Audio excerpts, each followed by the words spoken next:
नमस्कार मित्रांनो, आज Indian evidence act video number 37 आपण ह्या व्हिडिओमध्ये दोन सेक्शन्स 114 आणि 114A चा शॉर्टकटमध्ये अभ्यास करूया. सेक्शन 114 काय म्हणतो? सेक्शन 114 एवढंच म्हणतो की एखाद्या केसमध्ये एखाद्या केसच्या घटनेच्या संदर्भात प्राकृतिक किंवा नैसर्गिक जी घटना असतात किंवा ह्युमन कंडक्ट म्हणजे मानवी स्वभाव ज्याला आपण म्हणतो, मानवी वर्तन ज्याला आपण म्हणतो, पब्लिक ऑर प्रायव्हेट बिझनेस म्हणजे सार्वजनिक किंवा वैयक्तिक व्यवहार या बाबतीत ज्या घटना घडलेल्या आहेत त्या घटना घडल्या असतीलच असं कोर्ट विचार करून असं कोर्ट गृहीत धरू शकतं की ह्या घटना घडल्या असतीलच. आता ह्या घटना कोणकोणत्या असू शकतात? तीन गोष्टी याच्यात सांगितल्यात. एक, नॅचरल इव्हेंट्स अर्थात जे प्राकृतिक असतं, नैसर्गिक ज्या घटना आहेत त्या डेली घडतच असतात, त्या तुम्ही रोखू शकत नाही, तर कोर्ट त्या बाबतीत असं विचार करू शकतो, असं गृहीत धरू शकतो की ही घटना घडलीच असेल. त्यानंतर ह्युमन कंडक्ट, माणसाचा जो व्यवहार असतो, माणसाची जी वर्तणूक असती त्यावरनं कोर्ट काही इन्फरन्स काढू शकतो आणि असं गृहीत धरू शकतो की ही घटना घडलेलीच आहे. तसंच पब्लिक किंवा प्रायव्हेट बिझनेस बाबत सुद्धा, पब्लिक आणि प्रायव्हेट बिझनेस याचा अर्थ सार्वजनिक व वैयक्तिक व्यवहार. बिझनेसचा अर्थ व्यवहार म्हणजे डे टू डे लाईफमध्ये ज्या घटना घडत असतात त्या घटना घडलीच असेल असं कोर्ट विचार करू शकतो. आता नैसर्गिक जी घटना आहे आपल्याला माहित आहे की जसं सकाळ झाली तर दुपार होणारच आहे, दुपार झाली तर संध्याकाळ होणारच आहे, अशी ही नैसर्गिक घटना जी आहे ती घडणारच आहे. सूर्य पूर्वेला उगवतो, पश्चिमेला बुडतो, ही घटना नैसर्गिक आहे, याला कुणीही चॅलेंज करू शकत नाही, तर कोर्ट हे विचार करणार आणि गृहीत धरणारच.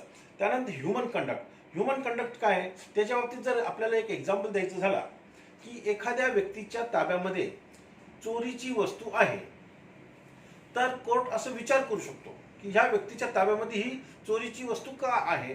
त्या व्यक्तीने जर त्या चोरीच्या वस्तूचा व्यवस्थित आढावा दिला की ही वस्तू माझ्याकडे कशी आली तर गोष्ट निराळी, नाहीतर दोन गोष्टी त्याच्यामध्ये कोर्ट इन्फरन्स काढू शकतो, प्रिझ्युम करू शकतो. एक तर ती वस्तू त्यांनी चोरलेली आहे किंवा ही चोरीची वस्तू त्याच्याकडे कोणीतरी दिलेली आहे किंवा त्यांनी ठेवलेली आहे, असं त्याच्यामध्ये कोर्ट विचार करू शकतो, असं गृहीत धरू शकतो.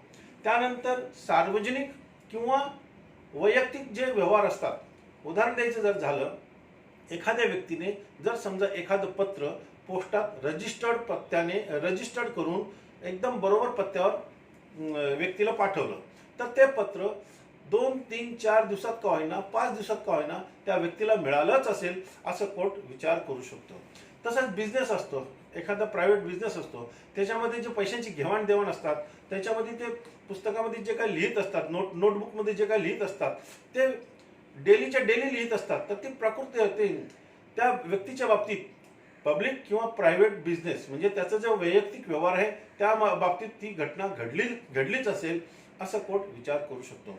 आता आपण जी बेरेक्ट लँग्वेज आहे ती आपण एकदा समजून घेऊया, म्हणजे आपल्याला त्याचा पुढे उपयोग होईल.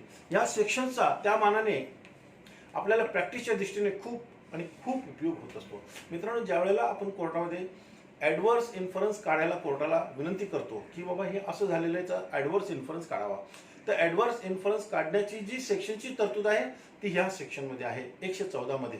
उदाहरण द्यायचं झालं, समजा एखाद्या व्यक्तीच्या ताब्यामध्ये एक डॉक्युमेंट आहे आणि ते डॉक्युमेंट त्यांनी कोर्टात जाणून बुजून हजर केलं नाही, तर मग आपण कोर्टाला असं विनंती करतो की साहेब त्यांनी हा डॉक्युमेंट जाणून बुजून हजर केलं नाही, त्यातल्या काही फॅक्ट्स ज्या आहेत त्या व्यक्तीच्या स्वतःच्या विरुद्ध जाणाऱ्या आहेत आणि म्हणून तो हे जे डॉक्युमेंट आहे कोर्टामध्ये दाखल करत नाहीये आणि कोर्ट सुद्धा असं इन्फरन्स काढू शकतो. आता या सेक्शनची बेरेक्टची जी भाषा आहे ती आपण एकदा पाहून घेऊ. काय म्हटलेलं सेक्शन 114 मध्ये, court may presume existence of certain facts, अर्थात काही घटना ह्या अस्तित्वात असतीलच असं कोर्ट गृहीत धरू शकतो. बेरेक्टची भाषा काय? The court may presume the existence of any fact. Court असं विचार करू शकतो, गृहीत धरू शकतो की एखादी घटना अस्तित्वात आहे, which it thinks likely to have happened, आणि कोर्ट असं विचार करू शकतो की ही घटना नक्की घडलीच असेल. पुढे काय दिले? Regard being had to the common course of had to the common course of. आता ते कॉमन कोर्स ऑफ त्या कोणत्या आहेत, तर नॅचरल इव्हेंट्स. असं पहिला नंबर नॅचरल इव्हेंट्स, सेकंड आहे ह्युमन कंडक्ट आणि थर्ड आहे public and private business. Natural events नैसर्गिक घटना, ह्युमन कंडक्ट माणसाचा मानवी स्वभाव, मानवी व्यवहार आणि त्यानंतर थर्ड दिलेला आहे पब्लिक अँड प्रायव्हेट बिझनेस, जे सार्वजनिक आणि त्याचा प्रायव्हेट व्यक्तीचा वैयक्तिक व्यवहार या बाबतीत ह्या घटना आहेत त्या घडल्याच असतील असं कोर्ट विचार करू शकतो. पुढे काय झालं, in their relation to the facts of a particular case. त्या पर्टिक्युलर केसच्या बाबतीत ज्या घटना अशा संदर्भात घडल्या असतील. कोणत्या संदर्भात, तीन संदर्भ, एक नॅचरल इव्हेंट्स, ह्युमन कंडक्ट आणि पब्लिक अँड प्रायव्हेट बिझनेस. या बाबतीत जर कोणत्याही घटना घडल्या असतील तर कोर्ट असं विचार करू शकतो की ही घटना घडलीच असेल. कोर्ट असं प्रिझ्यूम करू शकतो की ही घटना घडलेलीच आहे.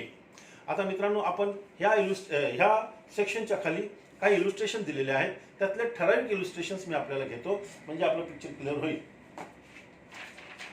पहिला एक इलुस्ट्रेशन आहे ए. त्यात काय सांगितलंय, a man who is in possession of stolen goods soon after the theft is either the theft or is received the goods knowing them to be stolen unless he can account for his possession. जसं मी आता सांगितलं होतं की एखाद्या व्यक्तीच्या ताब्यामध्ये stolen goods आहे, एक दोन इन्फरन्स निघू शकतात. एक तर तो चोर आहे, नाही तर चोरीचा माल त्याच्या ताब्यात आहे. त्यांनी जर असा हिशोब दिला, अशी माहिती दिली की हा माल त्याच्याकडे कसा आला तर गोष्ट निराळी. अदरवाईज सेक्शन 379 379 IPC लागू होणार त्याच्यावरती, चोरीचा माल केला, चोरी केली म्हणून, आणि चोरीचा माल ठेवला, माहिती असून चोरीचा माल ठेवला तर सेक्शन 411 त्याला लागू झाला. हा झाला ॲडव्हर्स इन्फरन्स सेक्शन ह्युमन कंडक्टच्या बाबतीतही. आता त्यानंतरचा जो इलस्ट्रेशन आहे तो मी बी घेतो. That an accomplice is unworthy of credit. Accomplice म्हणजे सहगुन्हेगार, म्हणजे ज्या काही लोकांनी एकत्र गुन्हा केलेला असतो त्यातला एक गुन्हेगार. That an accomplice is unworthy of credit unless he is corroborated in material particulars. आपण ज्या वेळेला बऱ्याच वेळा पाहतो की जो सह आरोपी असतो तो कोर्टामध्ये माफीचा साक्षीदार होतो आणि माफीचा साक्षीदार आल्यानंतर तो कोर्टामध्ये साक्षी देतो. मग अशा वेळेला असं सांगितलेलं ह्याच्यामध्ये की कोर्टाने असं विचार करायचा, असं गृहीत धरायचं आहे की तो जो साक्षीदार आहे तो अनवर्दी आहे, त्याची जी क्रेडिट आहे ती अनवर्दी आहे, तो इमानदार नाही, आणि त्याची जी साक्षी आहे ते इतर जे पुरावे आहेत त्याच्याबरोबर कॉरॉबरेट केल्याशिवाय ते पुरावे ग्राह्य धरायचे नाही असं ह्याच्यामध्ये सांगितलेलं आहे. आता पुढचा एक इलुस्ट्रेशन आपण घेऊया. इलुस्ट्रेशन नंबर ई घेतो मी direct. That judicial and official acts have been regularly performed. अर्थात जे ज्युडिशियल ॲक्ट असतात किंवा जे ऑफिशियल ॲक्ट असतात ते रेग्युलरली परफॉर्म करण्यात आलेले आहेत असं कोर्ट गृहीत धरू शकतो. त्यानंतर पुढचा जो एक इलुस्ट्रेशन मी घेतो जी. जी असं आहे, that evidence which could be and the evidence which could be and is not produced. जो एव्हिडन्स प्रोड्यूस करता आला असता परंतु प्रोड्यूस केला नाही. इफ प्रोड्यूस्ड, आणि जर तो प्रोड्यूस केला, be unfavourable to the person who withhold.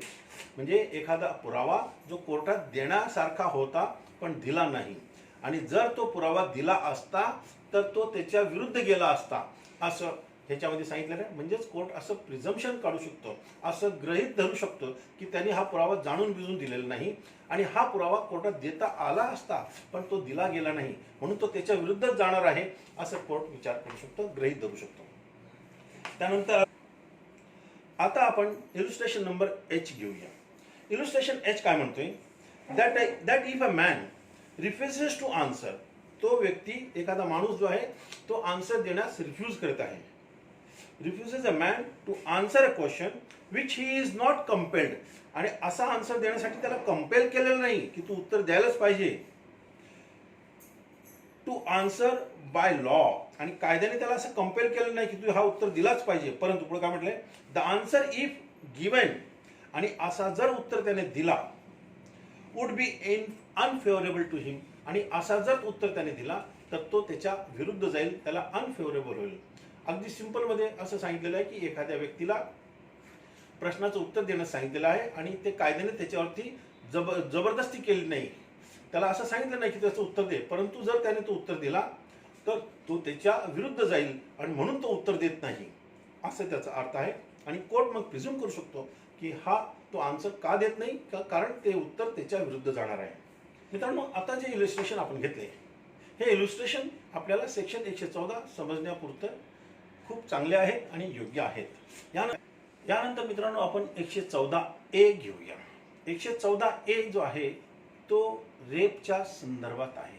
यामध्ये जो प्रिझम्पशन आहे तो असा आहे की ज्या वेळेला आरोपी रेपच्या केसमध्ये असा डिफेन्स घेतो की विक्टिमने स्वतःहून कन्सेंट दिलेली आहे, अर्थात सेक्शन 376 सबसेक्शन 2A पासून N पर्यंत जे रेपचे सेक्शन्स आहेत आणि त्यामध्ये असं जर सिद्ध झालं की जो सेक्शुअल इंटरकोर्स आहे तो सिद्ध झालेला आहे, मग अशा वेळेला जर समजा त्या मुलीने, त्या विक्टिमने कोर्टात असं सांगितलं की मी संमती दिली नव्हती, तर कोर्ट मग असं प्रिझ्युम करूनच चालणार की ह्या केसमध्ये विक्टिमने संमती दिलेली नव्हती. आता आपण ह्या सेक्शनची बेरटची भाषा आहे ती एकदा वाचून घेऊया. काय म्हटलेलं आहे? Presumption as to absence of consent in certain prosecution for rape. In a prosecution for rape, under clause A, B, C, D, E, F, G, H, I, J, K, L, M, N, subsection 2 of section 376 of the Indian Penal Code. अर्थात section 376 subsection 2 चे A पासून N पर्यंत जे सबसेक्शन्स आहेत त्याचा उल्लेख केला आहे. Where sexual intercourse by the accused is proved, आणि त्या केसमध्ये असं झालेलं आहे की जो सेक्शुअल इंटरकोर्स आहे तो प्रूव्ड झालेला आहे. पुढे अँड द क्वेश्चन इज, आणि असा जर प्रश्न निर्माण झालेला आहे कोणता? Whether it was without consent of the woman alleged to have been raped, आणि त्या जी मुलगी आहे तिचा जो रेप झालेला आहे तिच्या विदाउट कन्सेंटने झालेला आहे. पुढे काय म्हटलंय? Such woman states in her evidence, आणि जर अशा वेळेला त्या वुमनने, त्या महिलेने कोर्टात असं सांगितलं in her evidence before the court that she did not consent, तिने संमती दिली नव्हती असं जर तिने कोर्टात सांगितलं, the court shall presume that she did not consent, आणि मग अशा वेळेला कोर्ट काय प्रिझ्युम करून चालणार आहे? तिने संमती दिली नव्हती. आता ह्याच्यामध्ये एक्सप्लेनेशन दिलेलं आहे. In this section sexual intercourse म्हणजे काय? Shall mean any of the acts mentioned in clause A to D of section 375 of the Indian Pinal code. अर्थात इथे असं सांगितलं की सेक्शुअल इंटरकोर्स म्हणजे काय, तर सेक्शन 375 सबसेक्शन A पासून D, A, B, C, D ह्याच्यामध्ये जी माहिती दिलेली आहे, ह्याच्यामध्ये जी डेफिनेशन दिली आहे ती डेफिनेशन ह्या केसमध्ये सेक्शुअल इंटरकोर्स समजून घेण्यासाठी समजून घ्यायची आहे असं ह्या सेक्शनमध्ये सांगितलेलं आहे. मित्रांनो, सेक्शन 114 आणि 114A चा आपण थोडक्यात समजण्यासारखा अभ्यास केलेला आहे. मला असं वाटतं सेक्शन 114 मध्ये आपल्याला आता काही डाऊट राहिलं नसेल. 114 presumption as to existence of certain facts अशा बाबतीत आहे, आणि 114A जो आहे तो रेपच्या केसमध्ये कन्सेंट नव्हती असं कोर्ट गृहीत धरून चालणार आहे, हे मात्र लक्षात ठेवायचं आहे. मित्रांनो, आपल्याला माझा व्हिडिओ नक्की आवडला असेल. मी आपल्याला विनंती करतो की आपण पाहिल्यानंतर आपल्या मित्रांना हा व्हिडिओ नक्की फॉरवर्ड करा. माझा यूट्यूब चॅनल आहे ॲडव्होकेट ADVSR गोयल. माझा मोबाईल नंबर आहे 9960977925. धन्यवाद.